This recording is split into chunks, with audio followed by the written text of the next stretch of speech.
Hey guys, Rob Rosas here. Today we're in the shop and we're going to be doing a little bit of blacksmithing. I haven't really done any in a minute. Usually I make some knives and stuff. Today that's what we're going to do. So we're going to go through this here little scrap bin of just scrap random good pieces of steel and see what I can make a knife with. So first out of this bin, we have this big piece of, this is a piece of 5160 that I was trying to obviously forge some kind of sword with. And I should have started with some mild first because of all those ugly cracks and stuff. So we're not going to use that. And then, let's see, I have various pieces of, this is coil spring from struts, from car struts. This is good steel, makes good knives, holds good edges. But you have to burn all this coating off of it, or peel it off, or cut it off, or whatever. And it's a pain in the butt. Not gonna work with that today. What else do I have? Oh, I have a little, okay, this is a little guy. Obviously this is a guy that needs to be finished, but he's a little EDC that I started for myself. I'm going to at least finish him up at some point because he's nice. And I think that'll be a nice fun project. This guy. So this guy is a hammerhead that I took off of a 1 pound ball peen that is going to be turned into a tomahawk. Future project. I have various pieces of things, you know. So these are two pieces of 5160. That is good hard steel. This is spring steel. Spring steel is made, it's springs. But specifically this steel's 5160 is used for leaf springs in trucks.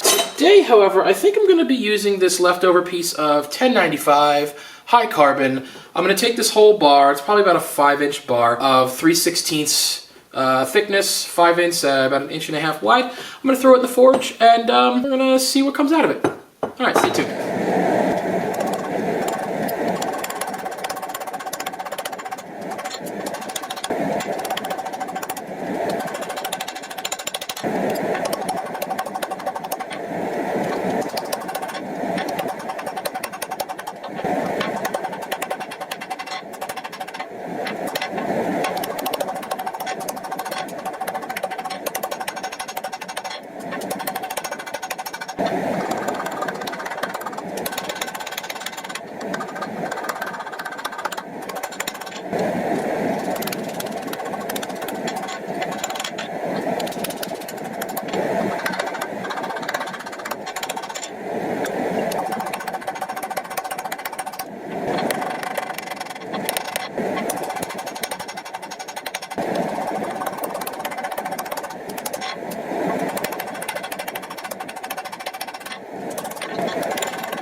So that was a lot of fun. I got this nice little knife built out, forged out of it. I just took it out of the quench at the moment. So you figure I took, what, a 5-inch bar and turned it into a 8-inch knife overall? Actually, let's see what it says here.